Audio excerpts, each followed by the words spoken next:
The end. The end. Make sense of that. Where on earth are we now? A night of dismay. On the counts for Aston Villa. But a horrendous afternoon. The back.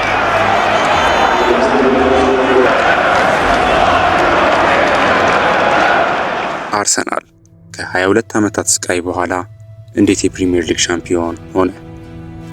የታሪካዊው ቀን ትንሣኤ ከ22 ዓመታት ረጅም አድካሚ እናም ልብ ሰባሪ ስቃይ ጊዜያት በኋላ በመጨረሻም ያ ቀን ደረሰ።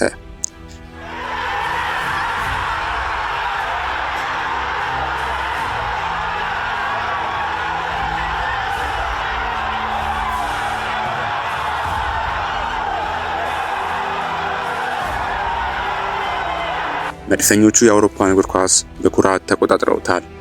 ለሁለት አስርት ዓመታት ያክል አርሰናል ዋንጫ ማንሳት አይችልም፣ የልብ ጥንካሬ የላቸውም እየተባሉ ሲሳለቁባቸው የነበሩ የሰሜን ለንደን ልጆች ሁሉንም ተቺዎቻቸውን አፋስ ይዘው የሊጉን ታላቅ ክብር ጨብጠዋል። የ2004ቱ ዘ ኢንቪዚብልስ ወይም የማይበገሩት ስብስብ ካለፈ በኋላ አርሰናል ወደ ጨለማ ዘመን ውስጥ ገብቶ ነበር።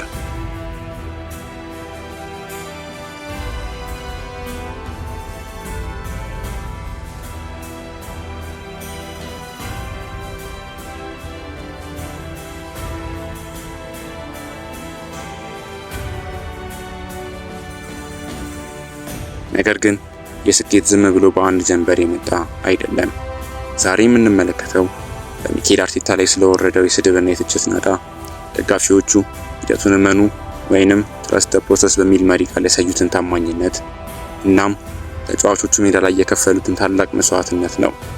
ቪዲዮውን ላይክ በማድረግ ይህንን አስደናቂ የስኬት ጉዞ አብረን እንመርምር። የጨለማው ዘመንና የአርቴታ ስቃይ። ታሪካችንን ወደ ኋላ እንመልሰው። አርሰናል ታላቁን አሰልጣኝ አርሴን ቬንገርን ካሰናበተ በኋላ ክለቡ አቅጣጫውን አጥቶ ነበር። በዩናይ ኤምሪ ዘመንና በሚኬል አርቴታ በ2019 ክለቡን መጀመሪያ ሲረከብ ኤምሬትስ ስታዲየም የፍርሃትና የንዴት ቦታ ሆኖ ነበር። በተለይም በ2021-22 የውድድር ዓመት መጀመሪያ ላይ አርሰናል የመጀመሪያዎቹን 3 ተከታታይ ጨዋታዎች ተሸንፎ ያለምንም ግብ በሊጉ ግርጌ 20ኛ ደረጃ ላይ ተቀምጦ የነበረበትን ጊዜ የማያስታውስ የለም። ያኔ ሚዲያው በሙሉ በአርቴታ ላይ ተሳለቀ።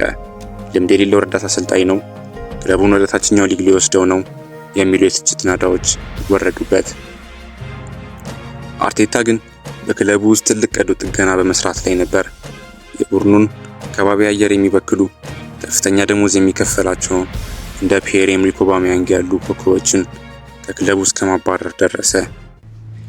I thought carefully myself and the club what was the next step. And we have decided as a club that he is no longer our captain. So you should know that. The other decision is that for now he is not involved in the squad. ይህ ውሳኔ ብዙዎችን አስቆጣ። ነገር ግን አርቴታ አንድ ነገር ያውቅ ነበር። የክለቡን ባህል ካልተቀየረ ዋንጫ ማምጣት እንደማይቻል። እያንዳንዱ ሽንፈት በዝምታ እያለፈ ሂደቱን እመኑ እኛ የምንፈልገው ቦታ ላይ እንደርሳለን እያለ በውስጥ ስቃዩን ይውጥ ነበር። የክለቡ አከርካሪዎች። አርቴታ የገነባው ቡድን በጥሬ ጉልበት ላይ ብቻ ሳይሆን በጥልቅ ስሜትና ፍቅር ላይ የተመሰረተ ነበር።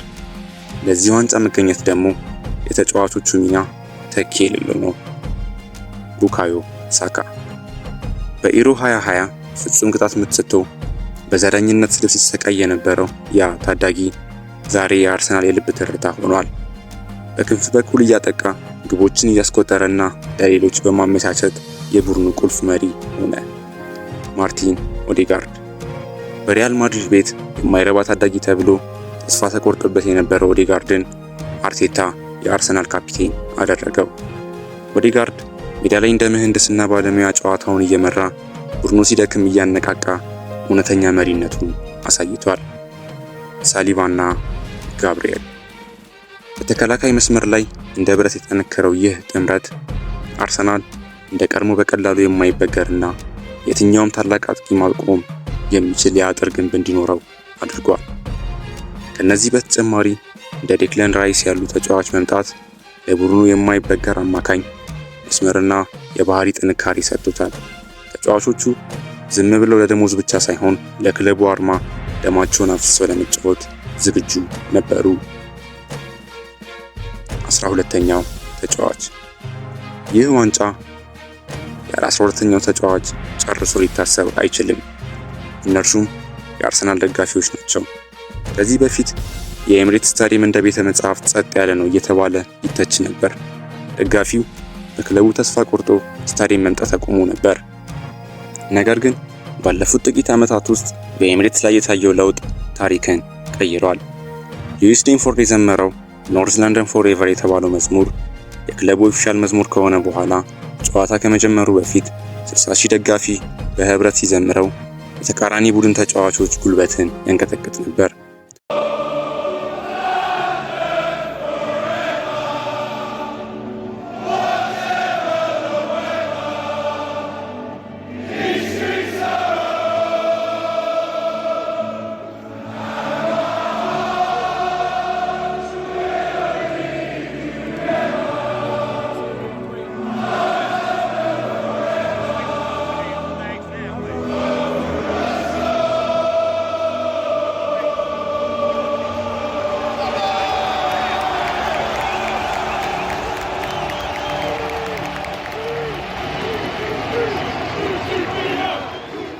ቡድኑ ሲሸነፍ ደጋፊዎቹ መሳደብ አቁመው ይልቁንስ ተጫዋቾቹን በጭብጨባ ያበረታቱ ነበረ።